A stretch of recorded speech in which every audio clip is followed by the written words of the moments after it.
दोस्तों, दिल्ली कैंट को पश्चिमी दिल्ली से जोड़ने वाला जनक सेतु 1 महीने से ज्यादा दिनों के बाद एक बार फिर से खुलने जा रहा है।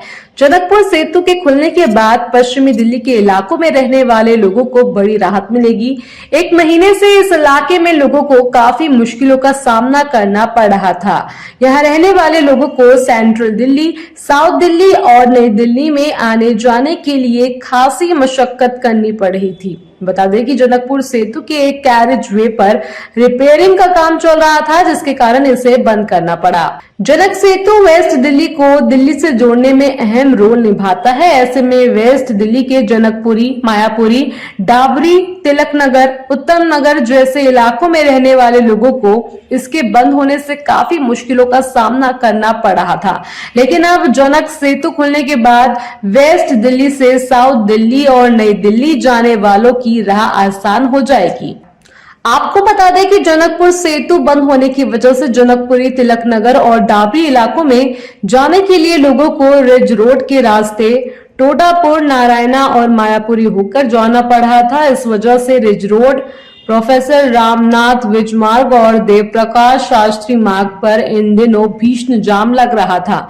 लोगों को रिज रोड और रामनाथ विज मार्ग के टी पॉइंट और न्यू राजेंद्र नगर और पूसा रोड के टी पॉइंट पर जाम से जूझना पड़ रहा था। लेकिन अब जनक सेतु खुलने के बाद नई दिल्ली और सेंट्रल दिल्ली से सीधा वेस्ट दिल्ली के इन इलाकों में पहुंचा जा सकेगा। जनक सेतु बंद होने की वजह से करियप्पा मार्ग से वेस्ट दिल्ली की तरफ जा रहे सारे ट्रैफिक को पंखा रोड पर डाइवर्ट किया जा रहा था। ऐसे में इसका असर धौला कुआं तक देखने को मिल रहा था।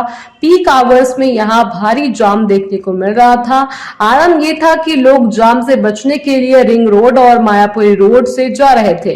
ट्रैफिक डाइवर्ट होने की वजह से रिंग रोड पर भी धौला कुआं से नारायणा के बीच ट्रैफिक वॉल्यूम बढ़ गया था और यहाँ भी जाम की समस्या हो रही थी। लेकिन जनकपुर सेतु शुरू होने से इन रास्तों पर ट्रैफिक कम हो जाएगा। इसके अलावा दोस्तों, जनक सेतु खुल जाने से द्वारका रोड से NH1 पर ट्रैफिक में भी राहत मिलेगी। दरअसल अभी तक कई लोग वेस्ट दिल्ली से साउथ दिल्ली और नई दिल्ली जाने के लिए पालम और द्वारका रोड से NH8 या थिमैया मार्ग का इस्तेमाल कर रहे थे। इससे द्वारका रोड और थिमैया रोड पर भी एयरफोर्स स्टेशन और सदर बाजार से लेकर पालम और दशरथपुरी तक ट्रैफिक की समस्या बढ़ गई थी।